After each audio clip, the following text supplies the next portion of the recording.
Well, the answer to the question is all of it, because the battery is important. The car won't work without the battery, and then the spark plugs are important. There's no way and then you've got to have petrol in it, so that's important. And of course, you could have all those parts in your car, but if you had no wheels, it couldn't move. So each part is integral to the whole system. The Buddha did not teach the noble one-fold path. He taught the noble eightfold path. So being of Dharma and of the Buddha would be to do one's best to practice all those. Any I would like to talk about is meditation. Now, it seems to me that people practice meditation, or people become interested in meditation for three reasons.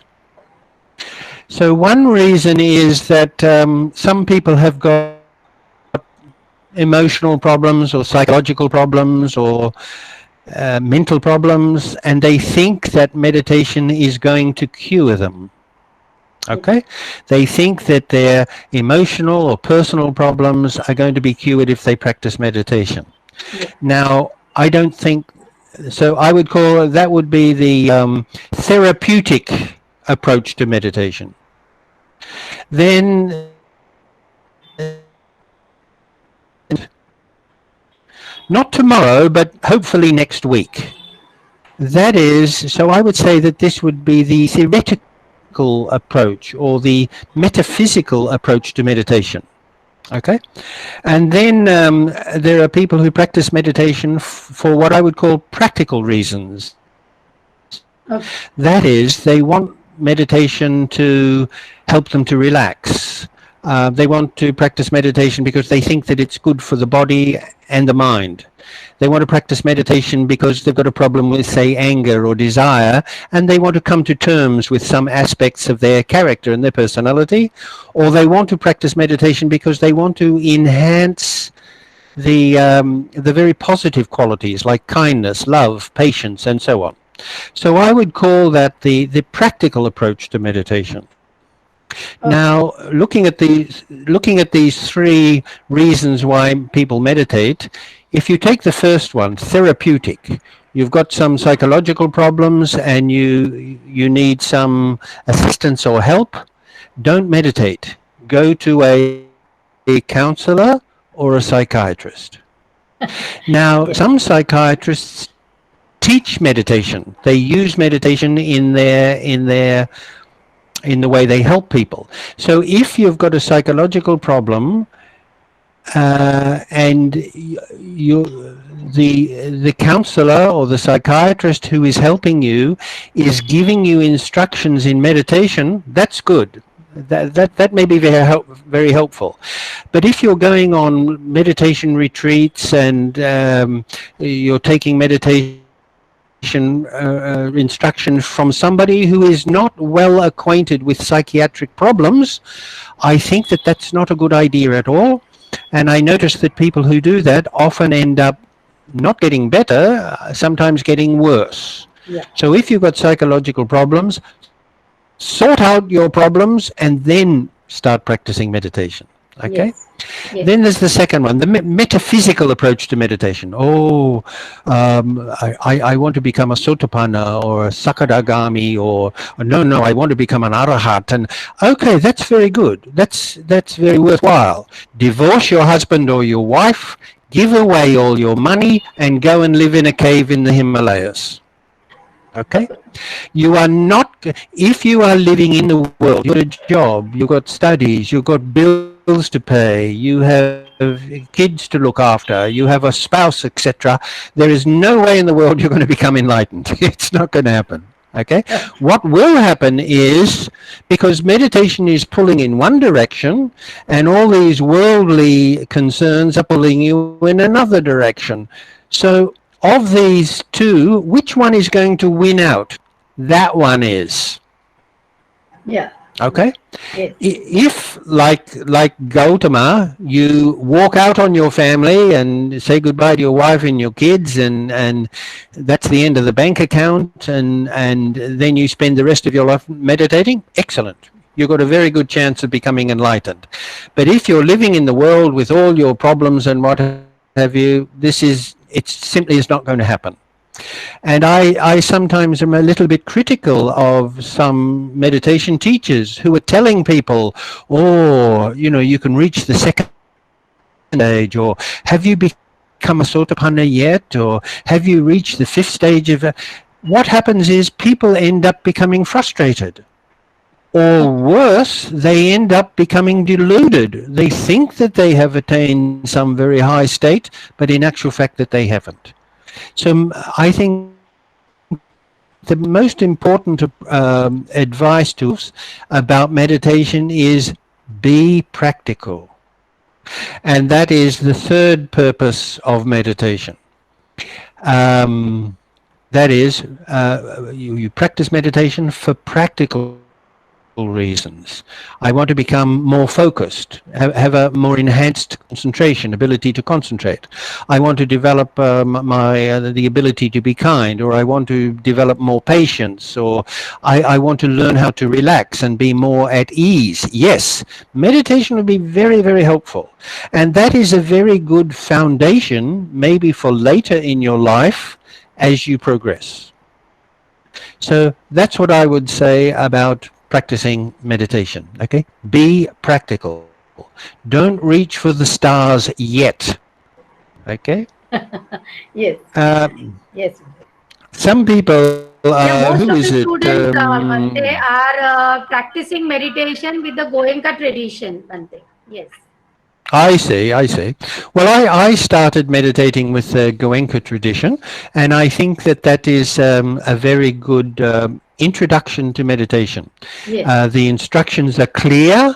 I think it's quite effective. The only thing I would say is, please don't think that Vipassana means only Goenka's technique. Yes. Because I don't think that is really correct. Yes. There are many different techniques that people can use for Vipassana. To say that only the Goenka technique is the true Vipassana and the other ones are not really true, I'm afraid that's not correct. Yes. Okay? Yes. So, but as an introduction to meditation, I think it's a very good one. Yes. Okay? Yes. So that's the first thing. Many people, I've had this experience. Many people don't meditate, or they hardly ever meditate. But then once or twice a year, they go for a 10-day meditation course. I don't think this is very good. Okay. Yeah. That are we Indians are like that. I think. Yes. No, we Westerners are like that also. Okay. So I think it would be certainly going on a retreat for 10 days or for 5 days. I think that is very good. If you have been doing a fairly regular practice of meditation at home.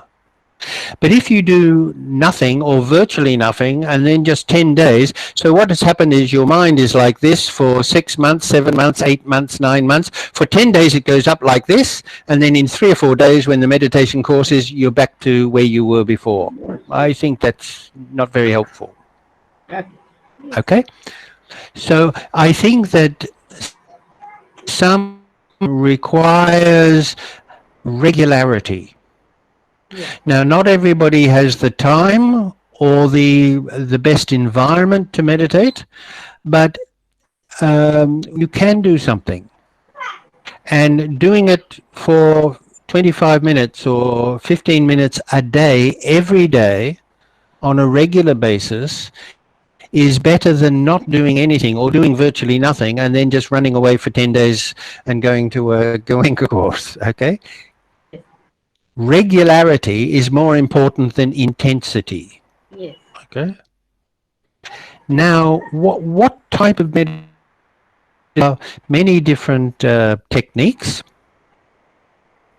My personal feeling is, well, I'll tell you what I do.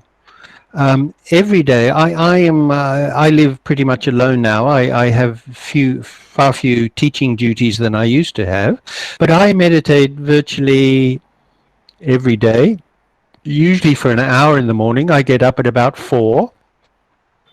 and then I meditate for an hour, and then I do maybe an hour or sometimes 3/4 of an hour in the evening. And I do that almost every day. Now, I can do that because, well, basically I don't have a job and any longer, and I don't have many teaching responsibilities, plenty of time. But the reason why I'm able to have very beneficial meditation is because in the years before this, I at least meditated once or twice a day, usually maybe 5 days a week, sometimes 6 days a week. In other words, I had a regular practice. Okay. Now, what meditation, what technique to do? Well, Goenka teaches anapanasati, mindfulness of breathing. I think that this is a very good technique. I think that everybody can benefit from this. Yeah. Now, there have been people who do 15 minutes of watching their breath every day will have all sorts of psychological and physical benefits. Meditating is very good for you. Yes. Now, I'll tell you something really interesting. There are many religious rituals. Worshipping fire, offering flowers before a deity. In the Christian tradition, the Mass. Then there's chanting and pirit chanting and all of this. Hundreds of different Christian, Muslim, Buddhist rituals that people do. Okay? Yes. Yes. But there is only prayer, etc. There is only one religious practice that they have proved works. Okay. They've done studies of prayer. They can't find that prayer has any effect upon people. Offering flowers in front of deities. It makes you feel better, or may make you feel better, but it has no effect whatsoever. Okay? Doing this, going here, doing that, offering this, chanting that. Scientists have not been able to find any change that these rituals bring about. But meditation, they have shown that there is actually scientific evidence to show that it has a positive and constructive effect upon the person that does it. That's the only religious practice. Yes. So we Buddhists, and of course there's some Hindu meditation too and Taoist meditation, but the main meditation that has attracted the attention of scientists is Buddhist meditation. We've got this wonderful thing which science actually shows has an effect. It actually does work if you do it properly. And yet quite often we don't bother. I mean, I lived in Sri Lanka for years. Very few people meditate. Even most monks don't meditate. Oh. Okay. Yes. Like Professor Gombrich said, I'm very straightforward. The majority of monks don't. They're busy running their temple and the Sunday school, and they don't have time to meditate.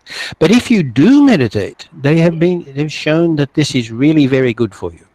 Now, there are different ways of practicing mindfulness of breathing. There's the Goenka technique. That's good enough. Yes. Mm. What I do is this.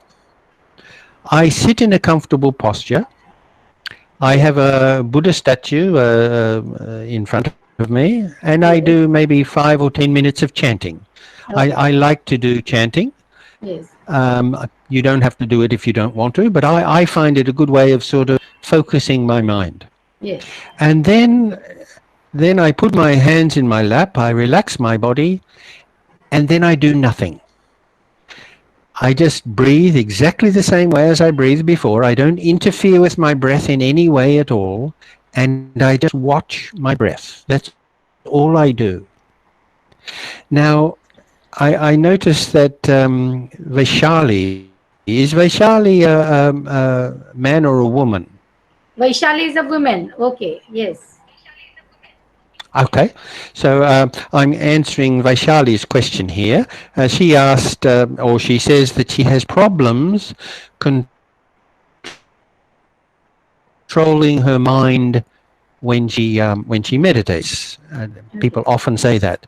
So what I would say, Vaishali, is this: don't try to control your mind.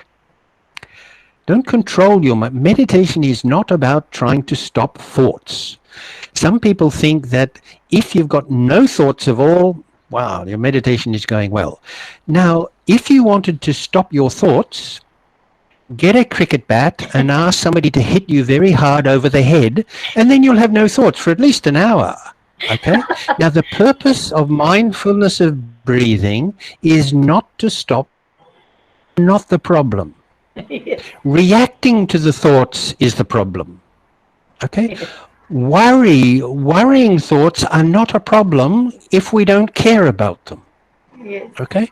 So the purpose of mindfulness of breathing is not to stop. Mindfulness of breathing is to notice what is happening.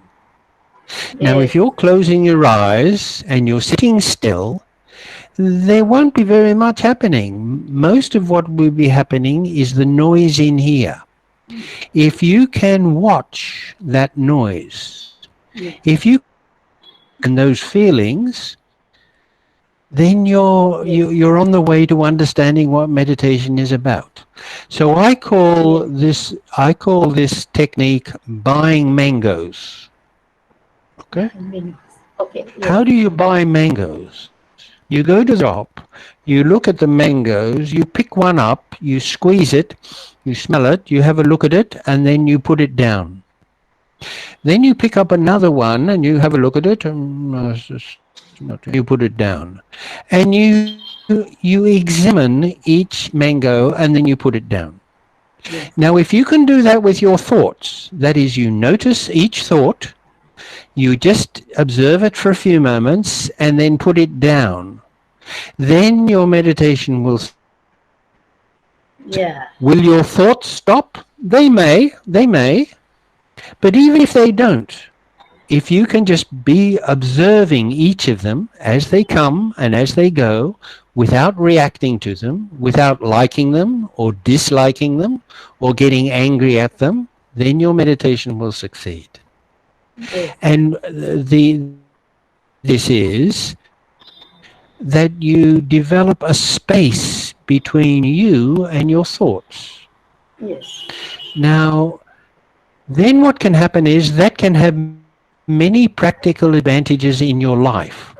So in your work, going on the bus and getting to work, or dealing with your colleagues or your fellow students, you are constantly being impinged with sounds and thoughts and what have you, and to each of them we react. So when we have attractive sights or attractive thoughts, we tend to like them. When we have unattractive thoughts, we tend to try to push them away. Yes. If we are trying to be patient and we notice that we're impatient, after a while we tend to really hate our impatience. Yes. So this is normally what we do, and we never have any peace. But if you can put a space between and the object that you're observing, then when that thought comes up, you can decide whether to react to it or not. Yes. You have a choice. And that's the value of mindfulness of breathing. Okay? Okay. So chapter 1 would be 20 pages with only one sentence in it. The purpose of meditation is not to stop thinking. The purpose of meditation is to notice what is happening. Okay? Yes. Yes, Bhante. So, Kavita asked, how can I stop my mind from wandering? What do you want to stop your mind from wandering for? What's the, if it wants to wander, leave it alone. Let it wander. For a walk in the park. Okay? When you go for a walk in the park, you're not constantly pulling your dog and telling him to come back. You let him run around and enjoy himself. But you watch him to make sure that he doesn't run on the road or start fighting with another dog. But just alone. Don't try to stop your mind from wandering. Watch your mind wandering. observe your mind wandering. Okay? Yes, yes. So when I used to do meditation courses, students would come to me. It takes them a while to get this idea that to meditate successfully, you've got to stop thinking. It takes them, even when you tell people this, they still don't get it through their head. So I used to teach people to meditate, and once a day I would see them. Say, what's happening? How's your meditation going? And they'd say, oh, I've still got lots of thoughts. And I'd say, excellent, good, you're doing really well. And they would become completely confused. And they would say, I thought you've got to control your mind. I said, I didn't say that. I told you, don't control your mind. Observe. Become an observer. Yes. If you can become an observer, you become still and quiet, and you're just watching. Yeah. You're just observing. And that is a very nice state to be in. Okay? Yes. So that's one meditation which I think that everybody can benefit from. Yes. It's a practical meditation that everybody can do. And it is one that has many practical advantages. The next meditation that I do, somebody asked me about this. Mamta, is it Mamta? Yes, yes. M-A-M-T-A? Yes. Okay. Is this a boy or a girl? Girl. Mamta is a girl. Oh, Yes. another one. Okay. Mamta, well, thank you for your question. And her question was, what is metta? Or how do you say, how would you say in Marathi? Maitri, is it? Yes. Yes. You say Maitri in Marathi, yeah? Yeah. But we say in Pali, metta only. Yes, Bante.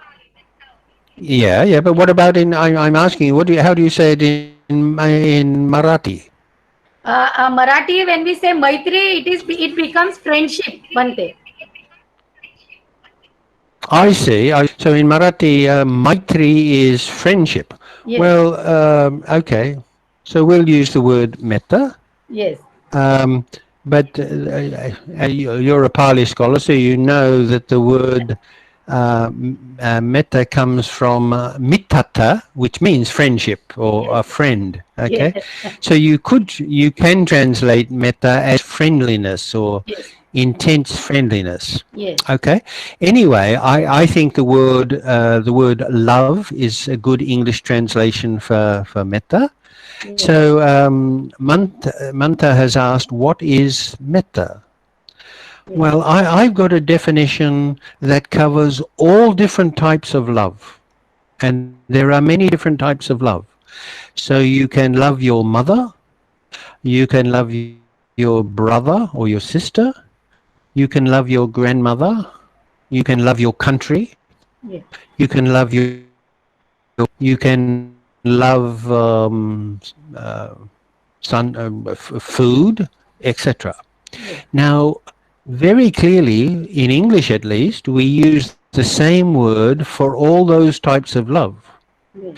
But clearly, there must be some differences between them, because the love you have for your children must be different from the love you have of your husband and wife. And the love that you have from your husband and wife must be different from the love that you have for your dog. Yeah. Okay? Okay. And Hindi. Do you have one word? Is there a different word for I love my mother and I love my... Do you have one word that covers all those different types of love? Or do you have different words for different types of love? No, only one word. Yeah, prem. What is that word? Prem. Prem, okay. Yes. Yeah, prema, yeah. So you get that word in Pali also, okay? Yes, prema. So, Yes. There are many different types of love, Yeah. but they must all have something in common with each other, otherwise we'd have different words for them. Yes. But at the same time, they must have some differences. Yes. So what are the common features and what are the differences? So this is my definition of love, which I think covers all different types of love. I say that love is an active interest in, care for, empathy towards, and a desire for intimacy with another person or other people, and it's usually accompanied by positive feeling. Yes. I'm just giving you my definition, okay? Yeah. Yeah. So I say that love is an active interest. Yes. When you love somebody, you're interested in them. Yes. When you get your first girlfriend or your first boyfriend, you want to know everything about them. You want to Yes. meet their family. What are their hobbies? And you notice they go, oh, look, he's got that lovely spot on her face. Or this is a characteristic of love. When we love somebody or something, we have an interest in it. Yes. But we have more than an interest in it. We also care for the thing that we love. We're concerned about them. We Yes. want to know what is for their welfare. Okay? Yes. Yes. That's another characteristic of love. Yes. When we love somebody, we have empathy towards Yes. them. Yes. What would be the Marathi word for empathy? Empathy. Sahanubhuti. That is Okay. some. I think that is sympathy. I don't know. Yeah. Yeah, well, okay, so there is some similarity between compassion and sympathy. Okay. Yes. Anyway, empathy, like compassion, is the ability to feel another person's feelings. Yes. So we can say that compassion is feeling another person's pain or another person's distress. Yes. They're sad, makes you feel sad. Okay. Yes. When you watch a movie and the lovely girl in the movie dies or nearly dies, you cry, even though you know it's only an actor. Yes. Empathy is the ability to get out of yourself and enter into the feelings of others. So Yes. compassion is the ability to feel another person's pain. Mudita is the ability to Yes. feel another person's joy. Together, they are what we would call empathy. So when you love somebody, you have empathy towards them. This Yes. next thing is when you love somebody, you have a desire for intimacy with them. You want to be close to Yes. them. You want Close to to them. have a heart connection. Yes. So in many types of love, that intimacy will be sexual intimacy. But that's Yes. not the only type of physical intimacy. When we meet somebody that we love, we may give them a hug Yes. or embrace them. Yes. Or when we see a child, even somebody else's child, we look at a child and he's so lovely, what a lovely little child, and we want to pat them on the head or Yes. pull their cheeks like Yes. this. So that's a form of intimacy also. Yes. Or I know in India where you see boys walking down the street holding hands, Yes. or girls walking down the street with their arm On the shoulder. Yes. or on their shoulder. Yeah. So Yeah. so this is another characteristic of love. And my last characteristic of love is that it is usually accompanied by positive feeling. Feelings. In other words, uh, love usually makes us feel positive. It makes us feel happy. It renews us, but not always. I will give you an example. You could have a nurse in a hospital or a doctor in a hospital, and he is interested in his patient. He cares for the patient. He has empathy towards the patient. He wants to get to know the patient better so that he can treat the patient, but he's not Yes. feeling okay. So love does not always necessarily mean that we feel very positive. Yes. Many times, but not all kids. But sometimes you want to wring their neck. They're noisy and they won't do what they're told. So at that time, you don't have positive feeling towards your kids. But that doesn't mean that you don't love them. Okay. Yeah. So this is my definition. This is my definition of love. Love is an active interest in, care for, empathy towards, and desire for intimacy with another person or other people, usually accompanied by positive feeling. And I think that you can use that definition for metta too. So manta, that would be my definition of metta. Now, in the Buddhist context, the Buddha had some very interesting things to say about love. Yes. So we all know that he taught the 4 Brahma Viharas. Yes. Metta, mudita, upekkha. Okay? Yeah. So we can say metta is love.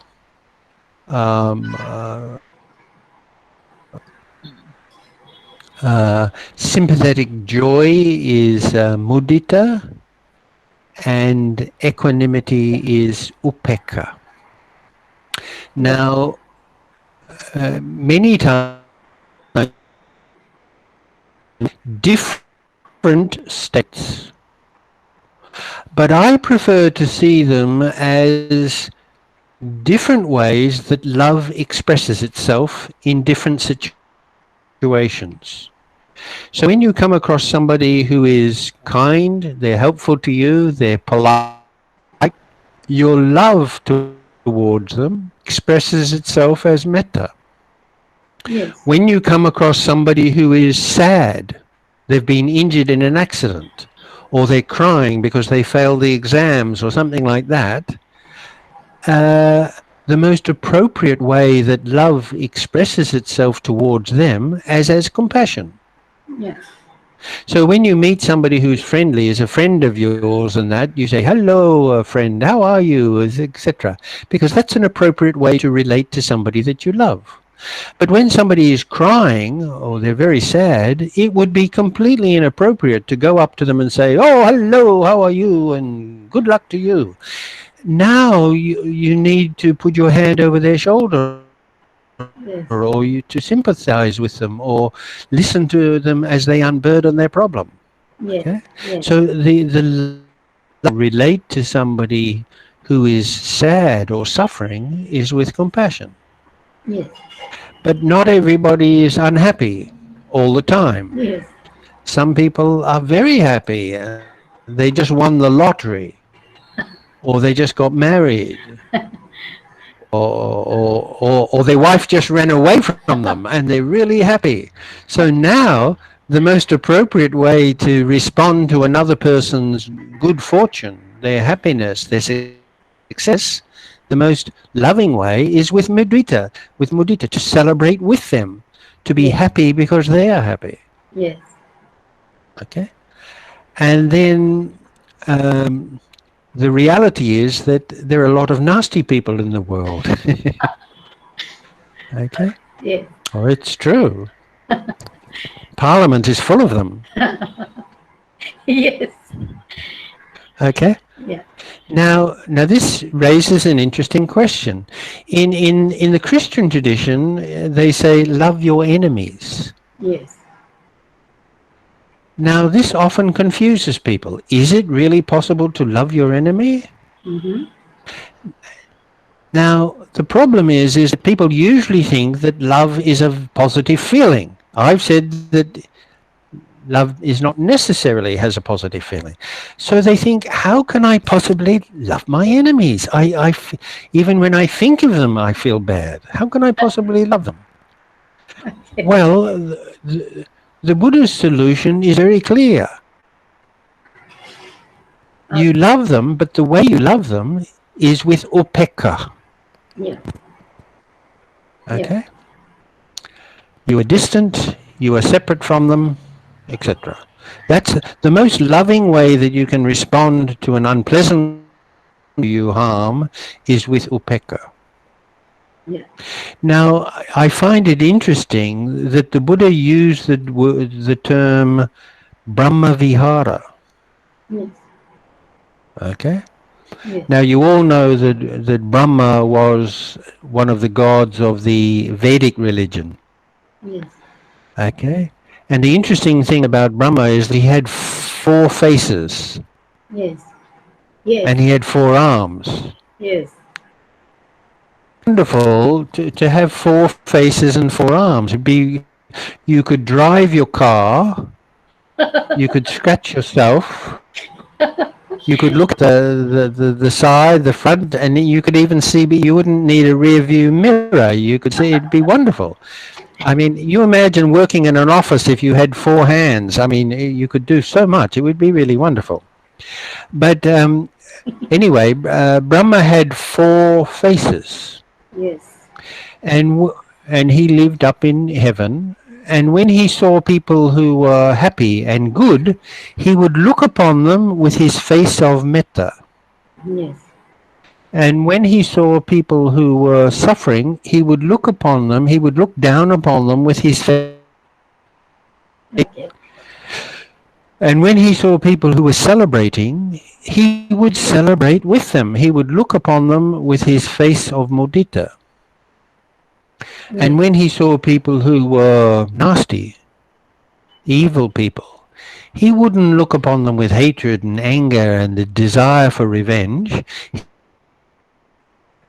He would look upon them with upekka. So I imagine that that's the reason why the Buddha used the term Brahmaviharas, and it refers to these four qualities. You can see them as separate qualities if you like. I prefer to see them as four appropriate ways to respond to people in different circumstances. Okay. Okay. Yes. Yes. So I know this is a question, but now I'll just talk briefly about how to do metta meditation. Yes. Now, as I remember, Goenka teaches metta meditation, doesn't he? Yeah, Yes. Yes. he does, yes. And I think he teaches it in the traditional way, and I think the traditional way of teaching meditation is very good. That is, you sit in a comfortable posture, you relax yourself, Yeah. and then you give yourself a blessing. May I be Yeah. well and happy. May I be peaceful and calm. Yes. May I be protected from dangers, and so on. Then you think of Yes. somebody that you love and you do the same thing. You give them a blessing. Yes. Then you think of a neutral person. That is somebody that you have contact with regularly, but you have no feelings either way. You don't love them, you don't hate them. So you think of a neutral person and you give them a blessing too. May they be well and happy. May they be peaceful and calm. Yes. Yes. Then you think of somebody that you don't like. Yes. Now, this is once again this is an interesting situation. I I have come to think that most people have one or two people that they really don't like. You might say that they really hate. Yes. And then they have a big long list of people who they just don't like very much. Yes. This fellow talks too much. That fellow in the office, he is always talking. And that fellow is so greedy and etc. So we don't hate them, but they irritate us. We don't like them. Yes. We can put up with them, but generally we don't like them.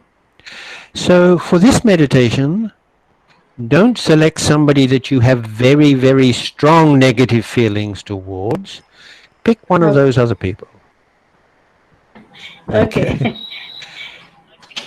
And because it's not too difficult, at least you can say, well, he's a pain in the neck and he talks too much and he's always arguing with me, but he's okay. May he be well and Okay. happy too.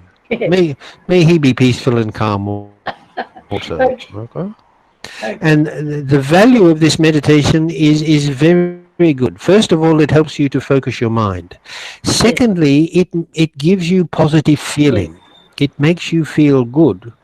And thirdly, it helps you to build a relationship with other people, a positive relationship with other people. And when you do have that, generally what happens is you tend to become more tolerant of the people you used to dislike.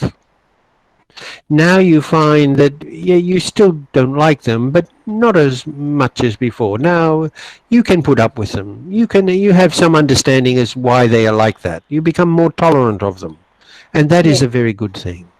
Okay. Yes. Yes. So these are some of the main things that I would say about meditation.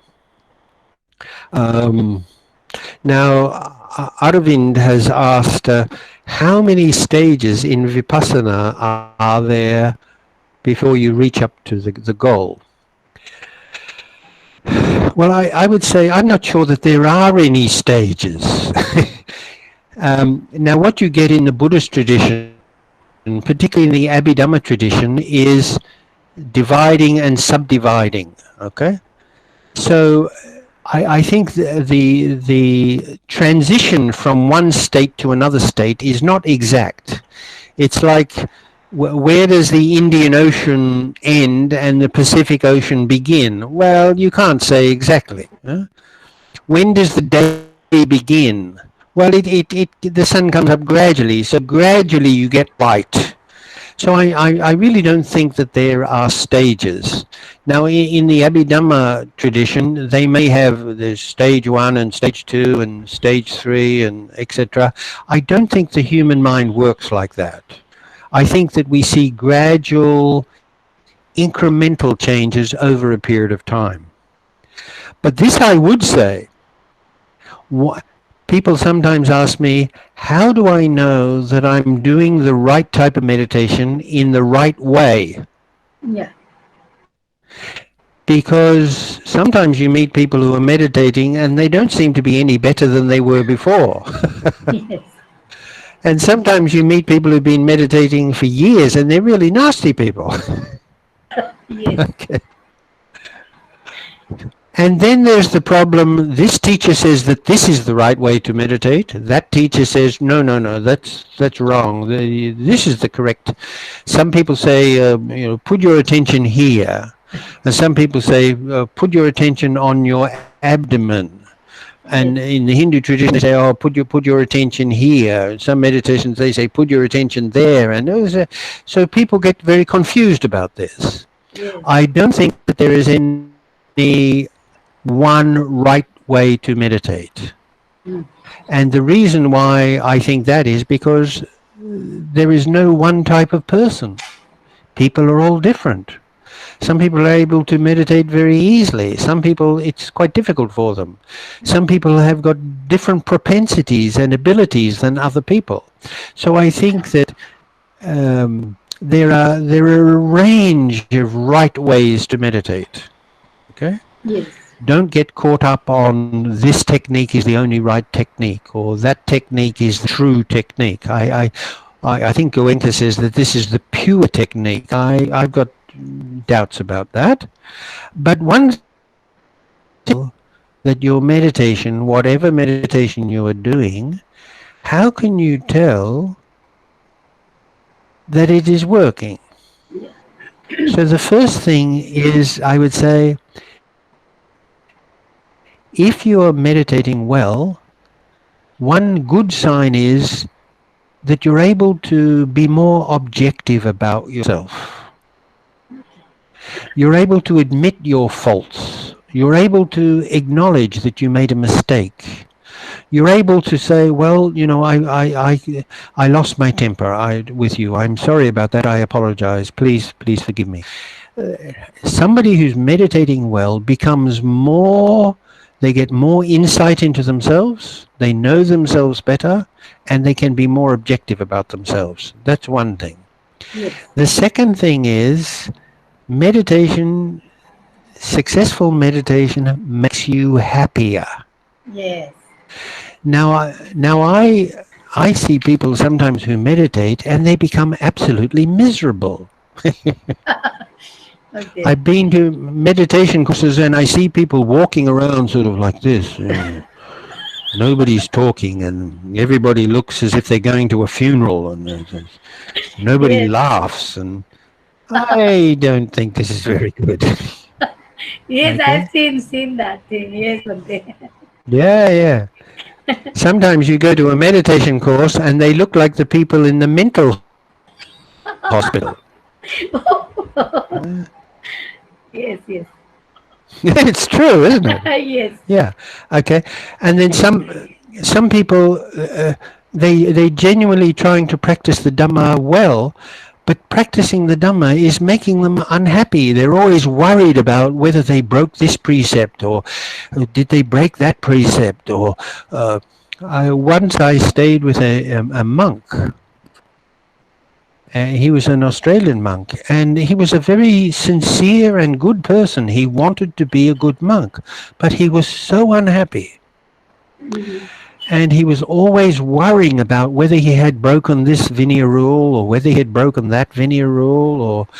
And I remember once he told me he never eats honey because to eat honey would be breaking the precept.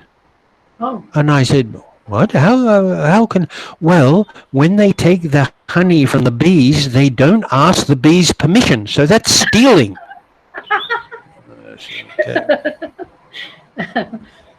Okay. So he would always worry that maybe there was some honey. Somebody put some honey in his tea, or somebody put some honey with his yogurt, and he would get very, very anxious about this. Yes. Anyway, one of the rules for monks is that monks are not supposed to touch money. Yes. Now, what it says in the Vinaya, it says, it doesn't say don't touch money. It says don't touch gold and silver. Yeah. So one day, and if you do break one of those rules, once a month you're supposed to confess it to other Senior. and if you that's an offence also. So I remember once he came to me and he looked so unhappy. I said, what's wrong with you? He said, I have been breaking the Vinaya for the last 2 years and I haven't confessed it. And I said, what Vinaya rule have you broken? The rule about touching gold and silver, touching money. And I said, but I see you all the time. You never use money. You don't have any money. How can you break that rule? He said, no, for 2 years I've been breaking that rule. I said, what, when you're sneaking around when I'm not watching and you're going to buy things using money? He said, no. I said, but I have never seen you use money. I've never seen you touch gold and silver. And he went, He had just remembered that he had a gold filling on the back of his teeth. Now, don't laugh. There are some people who, when they take up the Dhamma, they become like fanatics. And it doesn't make them happy. Okay? And the same thing can happen with meditation. They become very unsmiling, unfriendly, and unhappy. So a very good sign that your meditation is working is that you're becoming happier, more at ease, more relaxed.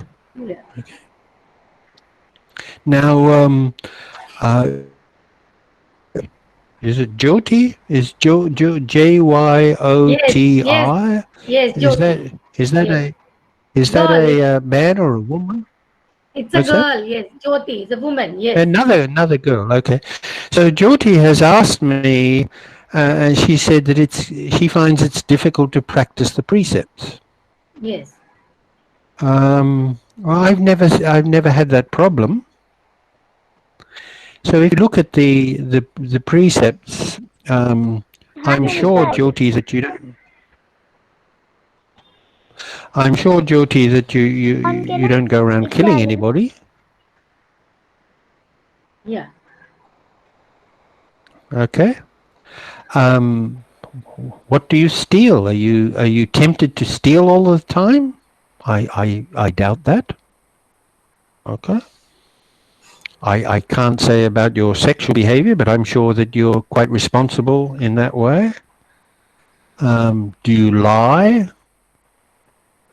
Gee, I certainly hope you don't. And do you drink alcohol? If you're I don't know, is Maharashtra a dry state, is it? No, it is not, Bante. It is not dry state. Oh, is it? No. But females don't usually drink in Maharashtra. You know. Yes, yeah. That's more evidence that women are more intelligent than men. Okay. Now, I don't know what Jyoti means by that, but I think the average person, particularly somebody who is taking the Dhamma, too many problems about practicing the precepts. And my experience is the precept that is most easy to break and which is most often broken is the fourth precept. I think it's Yes. quite common that people tell lies. Yes. Now, sometimes they tell lies to avoid a problem. Sometimes they tell a lie because it's just easier to tell a lie than you know, somebody asked you, "Do you want to go out tonight?" You do. Yes. That's not true, but it's easier to say that than give the real reason.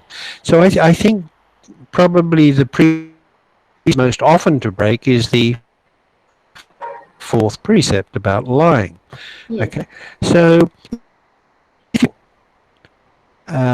make more of an effort not to tell a lie, then it shouldn't be too difficult.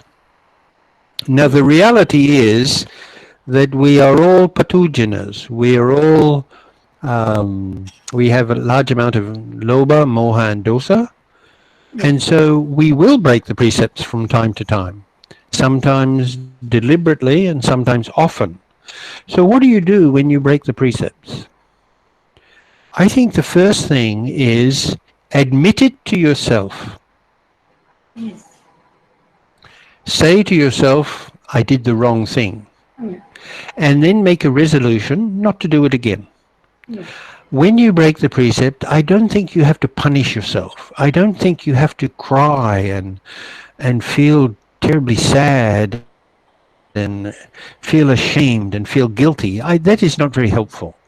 When you break the precepts, do your best to be more kind, more honest, more truthful in the future. Yeah. Okay? Yeah. And so, Jyoti, I think if you think about it, you shouldn't have too many problems. Yeah. So we could say that. Somebody has asked Sachin and once again Jyoti. Jyoti is very greedy. She's asked two questions. There must be different Jyotis, Imagine Bante. Sachin is a woman too, is it? No, no, no. He's a boy, Ah, he's a man. okay. Well, Sachin has asked a very theoretical question. Yes. Why are why are Buddhas only males? Yes. And Jyoti has asked, why are there no female Buddhas? Yes. Okay. Yeah. So first of all, this is a completely theoretical question. Yeah. Yes. Okay. Yes. I mean, in the last thousands of years, there's only few, is it? Okay. Yeah. Anyway, the theory in Buddhist philosophy is that to become a fully enlightened Buddha, you have to be a male. Now, I think what we have to do here is now we have to look a little bit about the development of Buddhism. Now, when we read the Pali Tipitaka, there is no doubt that not everything in there was spoken by the Buddha. Yes. Okay? That the majority, particularly in the Digha, the Majjhima, the Samyutta, and the Anguttara, I think a very high percentage of the material in there probably goes back to the time of the Buddha, and most of it would be ideas that the Buddha taught, Yes. but not everything. Yes. And very early in Buddhism, probably even when the Buddha was still alive, his disciples were speculating about what is a Buddha. This was people who had the great blessing, the good fortune to have met the Buddha. Yes. I'm sure that they were all enormously impressed by the great compassion, the kindness, the wisdom of this man. Where did he come from? How did he become like that? So I think even at the time of the Buddha, people were speculating about the nature of a Buddha. Okay?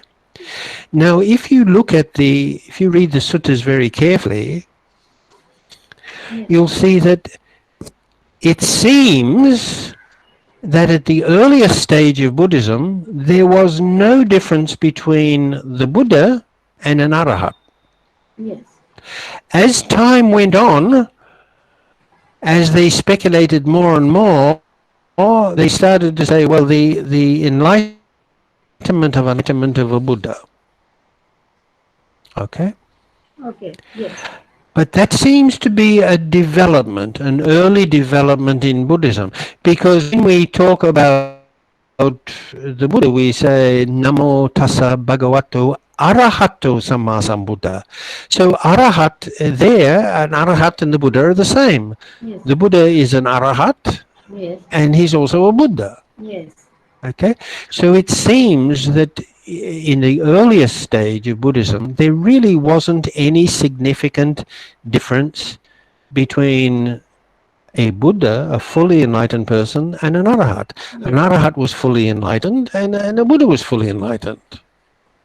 Now, there is a very wonderful sutta where the Buddha talks about the difference between him and his disciples. Yes. And basically what he says is, I'm a pioneer, Yes. the others are following in my footsteps. Yes. So it's like, you might say that the Buddha was like, say, a mountaineer, Yeah. say Sir Edmund Hillary. Yes. Sir Edmund Hillary was the first man to climb to the top of Mount Everest. Yes. But after him, other people came and they climbed up too. But they climbed up using information from Edmund Hillary. Yes. Because when he came down from the mountain, he described the best way to get to the top. Yes. Okay? So people who climbed Mount Everest after Edmund Hillary and Tenzing Norgay, Yes.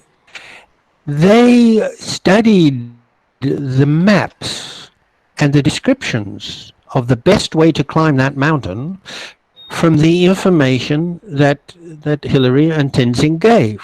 Yes. They still got to the top. They still got to the top of the same mountain. They still had the same experience. Okay. The only difference is it was a little easier for them because somebody had gone before them and left information about the best way to do it. Yes. And that's what the Buddha says. The difference between him and others who became enlightened was that he was the pioneer. They followed in his footsteps. Yes. As far as the wisdom was concerned, as far as the compassion was concerned, as far as the insights and the intelligence concerned, there probably wasn't very much difference. Yes. But as Buddhism developed, they started making a distinction between the enlightenment of an Arahat and the enlightenment of a Buddha. Yes. Okay? Now, if this, I think it is correct, then this idea that you have to be a male to become a Buddha doesn't make very much sense. Yeah. And also we could say this, what is a male and what is a female? Which is a male from a female? And the answer is the body. Yes. Okay? Now the body is just made up of rupa, that's all. Okay. Yes. Now, we know the physical differences between men and women, but for example, I might die and be reborn as a woman. Or Professor Yojana, she might die and be reborn as a man. It's the same consciousness, Yes. it's just in a different package, that's all. Yes. And in fact, in the Abhidhamma, Yes. it says that gender is a characteristic of vijnana. Sorry, that gender is a characteristic of rupa, not of vijnana. Yes. Did you know that? Yeah. Yes. Yes. So in other words, according to the early Buddhist philosophy, gender, masculinity and femininity, they are characteristics of rupa, of form or body. Yes. Okay? Yes. So, but So now we have to go back and look at ancient Indian culture. And ancient Indian culture was pretty much like most cultures. Men were giving all the details and writing all the books, and naturally enough, they always said that men are superior to women. Of Yes. course, we know that that's not true. Women, men can be even more stupid than women can be. Okay, so uh, so our culture, Yes. whatever it happens to be, may encourage amongst men and women. But as far as their consciousness is concerned, it seems to me that there is really not much difference. Yes.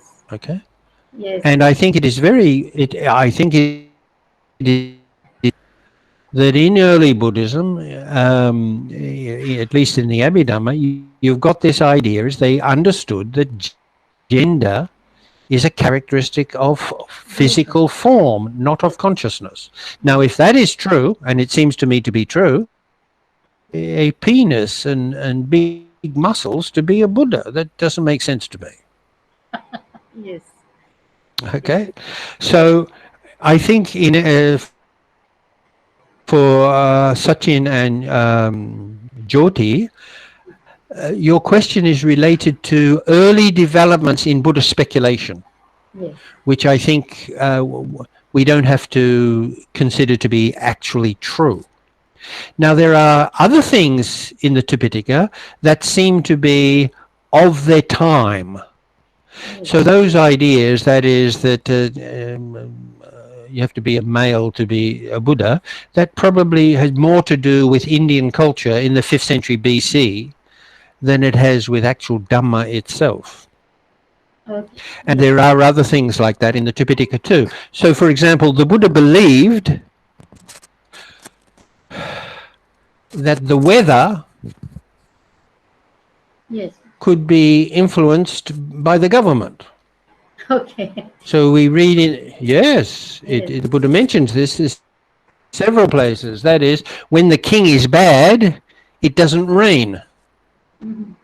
Now, that was a common belief in India. Even in Sri Lanka, they had that belief that an unjust government, there would tend to be less rain, and then there would be crop failures and what have you. Now, the Buddha mentions that several times. Now, we know that that isn't the case. Where did he get this idea from? He absorbed that from his culture. Okay, and then I can tell you another thing.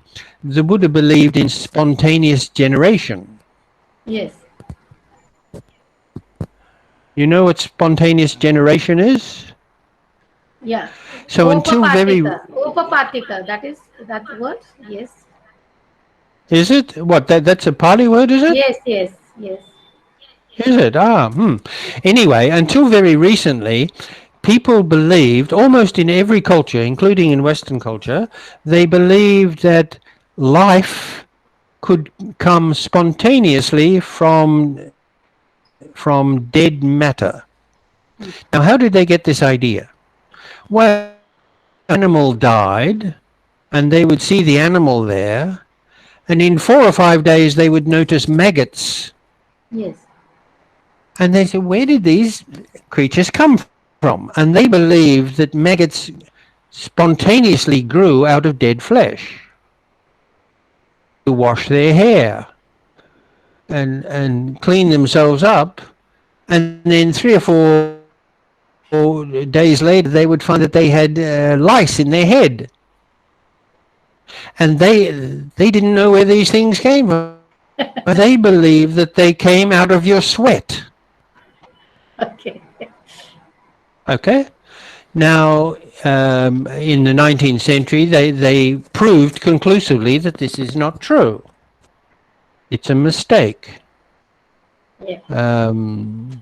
Louis Pasteur proved conclusively that this simply is not true. But the Buddha believed it when he talked about the different ways that beings are born. Some beings are born through the womb. Some people are born through from an egg. Some beings are born from sweat. Yes. And some beings are spontaneously born, that is the devas. So the third of those, the Buddha he believed, as did people at his time, in spontaneous generation, and we know that that is not correct. So there are some things that the Buddha said the culture in which he lived, and we don't have to accept those things anymore. The essential the Buddha said about consciousness and the mind, what he said about ethics and how to live ethically and what have you, that doesn't have to change. That's as good today as it was 2,500 years ago. But we do have to discriminate and understand that not everything in the Tipitaka can be taken as factual. Okay? Yes. Here's another question. Yes. Komal? Yes. Is that a male or a female? Komal. I think that must be a boy, yes? It's a girl. Komal? Yes, it's a girl. It's a female. Yeah. Oh my goodness me. Okay. So Kamal asked a very brief question. Is Pali useful? Yeah. Well, that's a very hard question to answer. Useful for what? If you were hungry, it wouldn't be very useful because you can't. What you mean is, could learning Pali be useful for understanding the Dhamma better? Yeah. Okay. And I think there is no doubt that is true. Okay. So if you were going to become a monk or a nun, or if you were going to take up academic studies of Buddhism, early Buddhism, Theravada Buddhism, then knowing Pali would be very useful. But I do not think that somebody who just wants to be a Buddhist and practice Buddhism to the best of their ability, I don't think you need to know Pali deeply. Knowing specific terms like Brahmavihara or Metta or Karuna, yeah, that can be quite useful. But when you become a Christian, you don't have to learn ancient Greek. It's not necessary. So for the average person who is a Buddhist, you don't need to know Pali. But if you're if you're studying with Professor Yojana and at the university, yeah, they're very, very useful. So academically it's useful, and some knowledge of basic Pali might be useful for the average Buddhist. It is very important to remember that you know the story, it's in the Vinaya. The two monks who had been Brahmins, they thought that it would be good to put the Buddha's Dharma into Sanskrit. Yes. Into Sanskrit verse. Yes. So they went to the Buddha, and the reason was because at that time Sanskrit was a dead language. Later on, like in the Gupta period, it became the language of the court, academics, of scholars and what have you. But in the 5th century BC, it was an absolutely dead language. It was only used to chant Vedic hymns. So when a language is dead, it doesn't change, or it doesn't change very much. So they thought if we put the Buddha's Dharma in Sanskrit, it'll never change. Okay. Whereas normally the meaning of words changes quite a lot. Yeah. So they went to the Buddha and they said, we want to put all your Dharma into Sanskrit. And he got very upset. He said, absolutely not. Absolutely not. And then he made it a rule. It's against the Vinaya rules to put the Dharma into Sanskrit. Yes. And then he said, I want you all to learn the Dhamma in your own language. Yes. And this shows how much ahead of his time the Buddha was. The Buddha did not believe in a sacred language. There is no sacred language. Secondly, he believed that the Dharma could be understood in any language. Each language has its own abilities to express certain ideas. Pali has that, so does English, so does Marathi, and so on and so on and so on.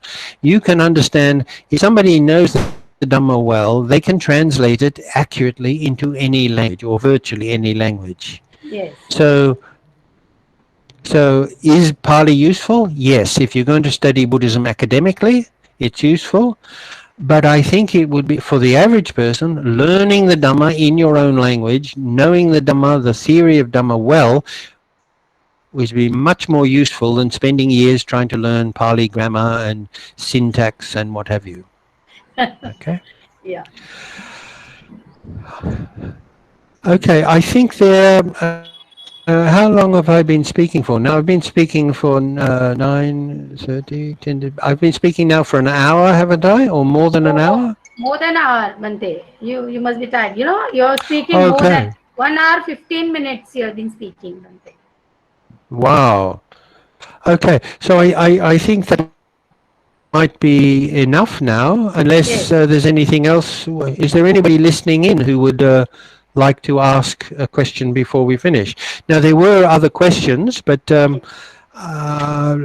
which I could answer very, very briefly, but I think most of them are sort of more theoretical. Somebody has asked about um, Buddhist art. Well, that's a very wide subject. We could talk a lot about that, but Yes. I think they're the most important things, I think. Yes. Unless Professor Yojana, would you like to ask anything before we finish, perhaps in the next 5 minutes? No, Bante, thank you so much, because the questions I have are quite varied. Like I wrote in the page where I send you the questions, that I would like to hear from you about the pilgrimage kind of thing, because you have been going around to all the pilgrimage sites in India, especially. Yeah, and then you also have been writing books about pilgrimage, but in India, especially in Maharashtra, the pilgrimage about is not looked upon as it should be, or understood as it should be. So Ah, if you can briefly just talk about the pilgrimage part, Dhamma Yatra, and then that would be nice, because Rahul also has been working on the spiritual aspect of pilgrimage, and so that the little bit on that I think would be helpful, Bante, and then we can okay. find it. Yes. Let me just say that I've always been quite interested in pilgrimage, Yes. and I visited all the places that the Buddha lived. Yes. And what happened is in 1973, I went to India, Yes. and my desire was to go to Buddha Gaya. So I remember arriving in Gaya early in the morning when it was still dark, Yes. and taking a horse.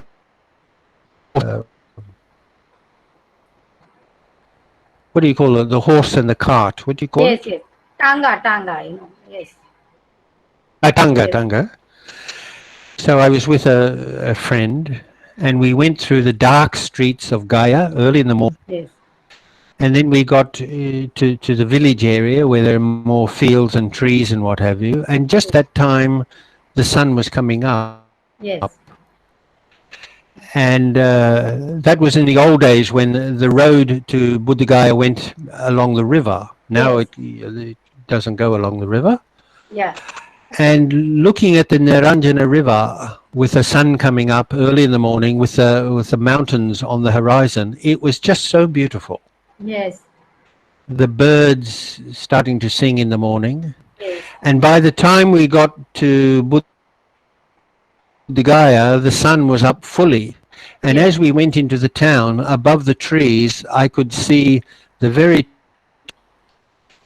and it just filled me with so much joy. I was just overwhelmed with Yes.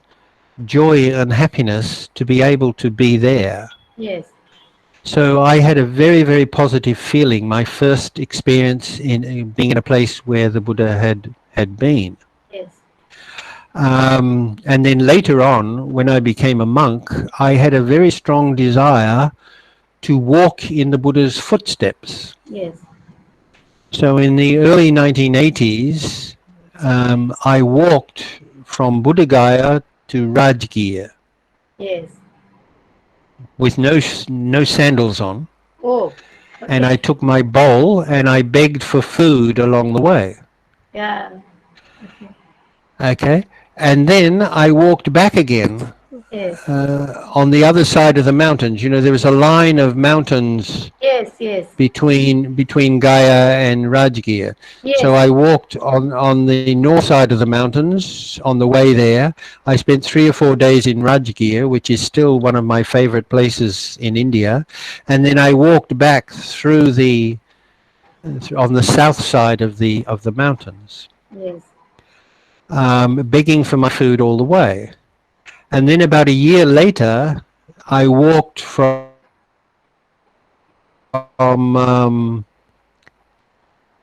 Buddhagaya to Isipatana. Oh, I wanted wow. to Yes. walk, Yes. yeah. Um, and one of the wonderful experiences I had, I got to the Son River. Now, you know, Yes.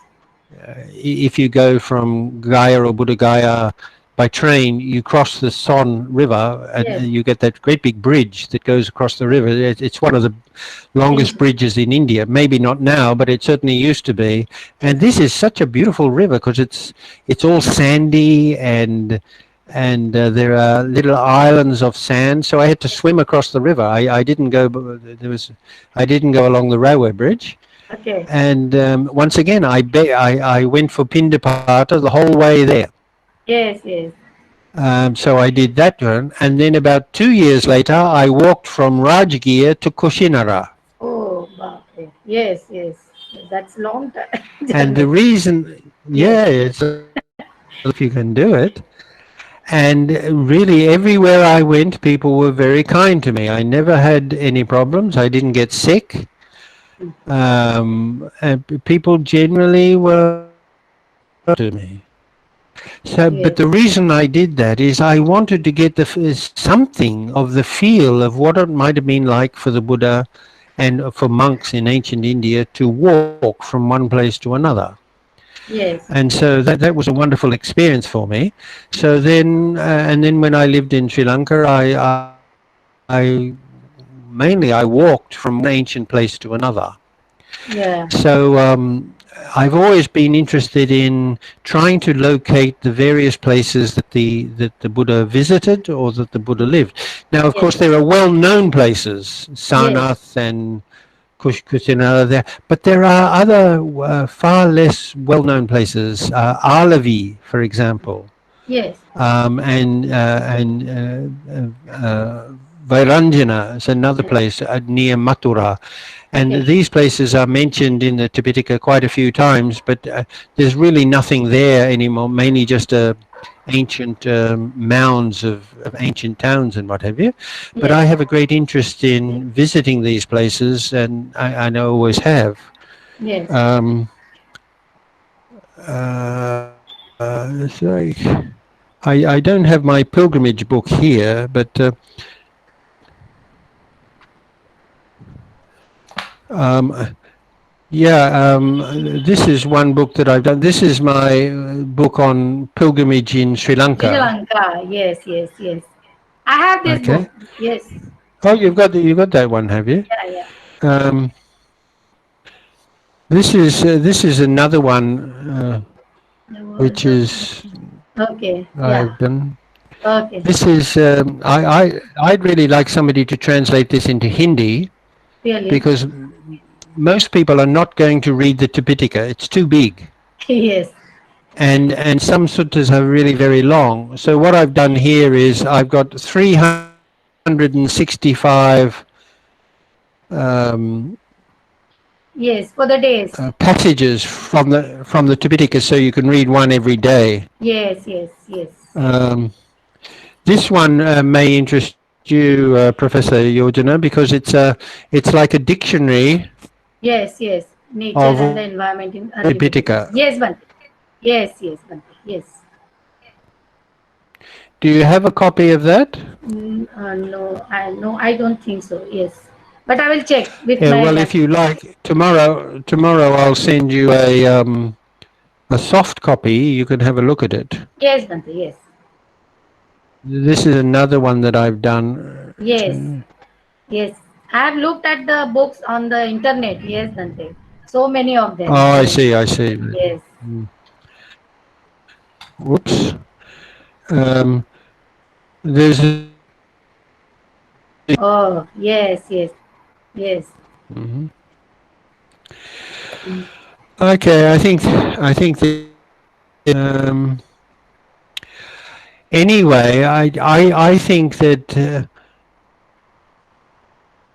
Buddhism well by without going on pilgrimage. But as an emotional experience, I think it Yes, is a great blessing to be able to go to the places where the Buddha stayed. And of course, unfortunately, places like Buddha Gaya and especially Buddha Gaya now is very noisy and yes, yes, very commercial, which is a shame.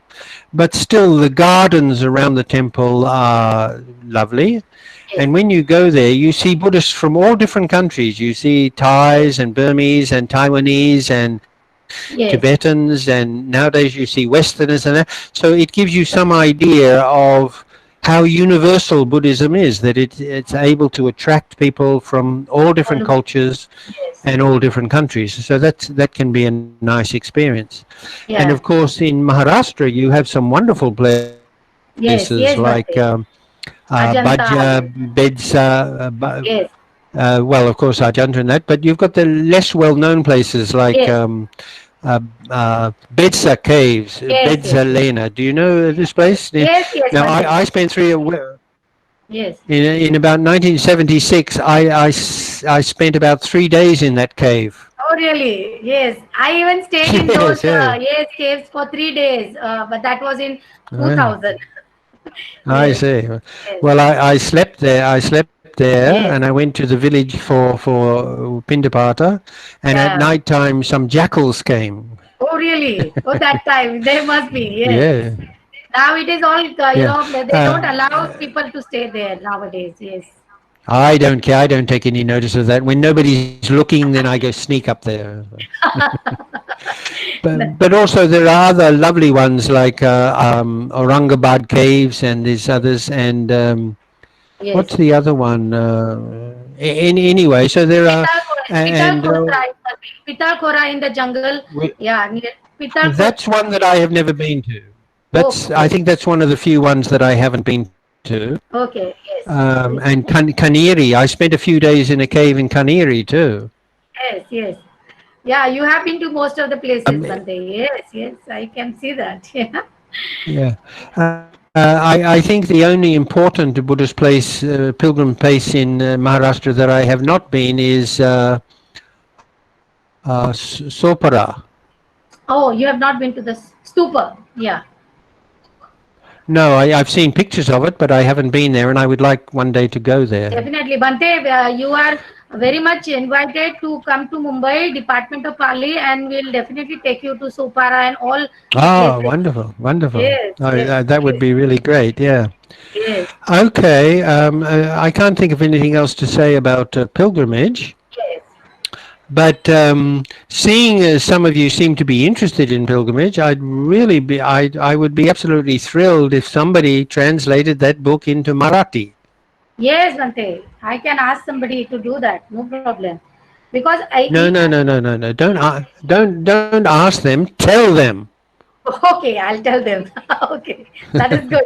I'll tell them. Yes, yes, You could get a team of people. You could get 3 or 4 working on it, yes, so that it could be done fairly. And I think a book like that would be of interest to people in Maharashtra.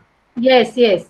Because I Mm. also keep on taking my students, Bante, to all these archaeological and places in Maharashtra, as well as I take students, 100 students, once in 3 years to Dhamma Yatra. Ah, A I day, see.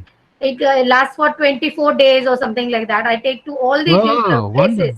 Yes, so I myself being an architect, I also study architecture, as well as I keep trying to tell them about the history and all those things at the I see. Oh, yes, that's yes, very interesting. So you will go together, yes, a whole group of you.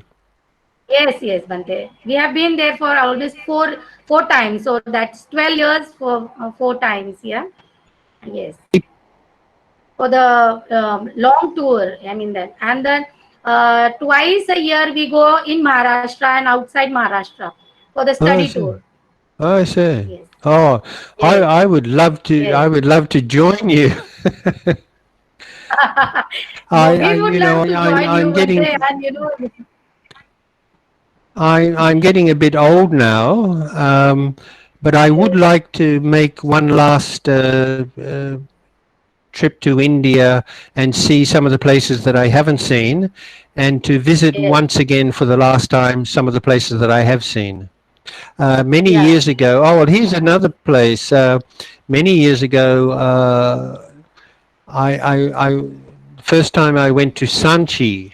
yes. So I got on the train, and they told me that the train will stop at Sanchi.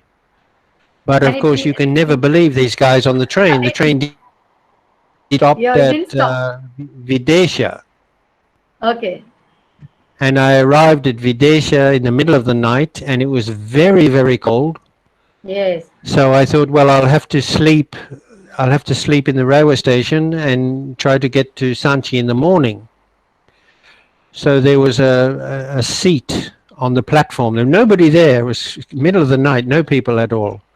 So Oh, I put my robe on the see. seat, and put the robe over me to try to keep warm.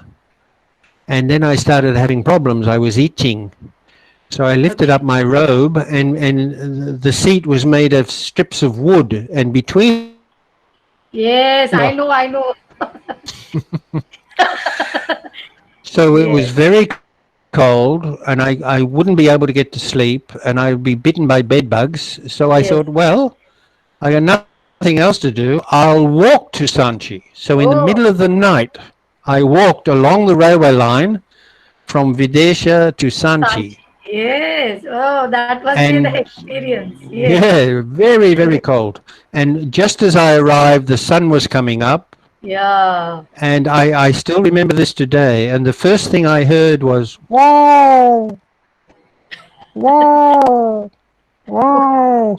The peacocks singing in the Oh, morning. wow. And in those days, I think you only had to pay 50 paise to get in.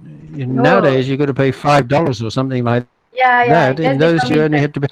And, and and because I was a monk, they let me in for free. So Yes. it's such a lovely place. It is a cultural treasure.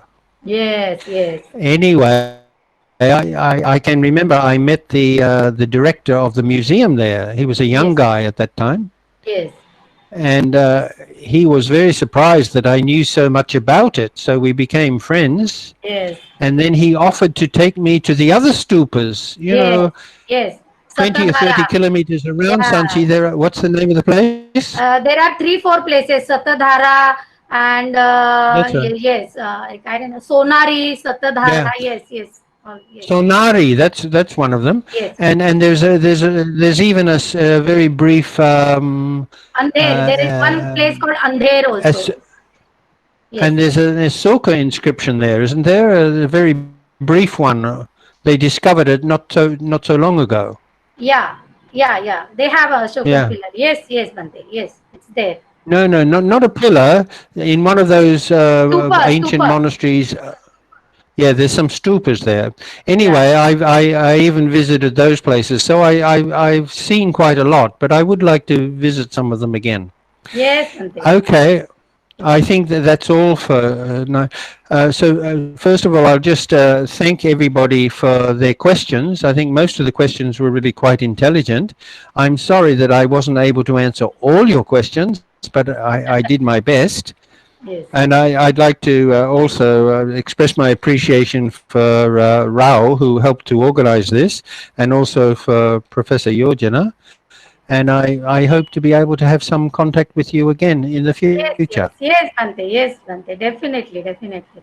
Bante, we would like to Okay. have blessings from you for all of us. Please, Bante. Yeah. Okay. Mano pumbang Manu setaha manu maya manasache padutena basati vaha karoti va tato nang dukamanveti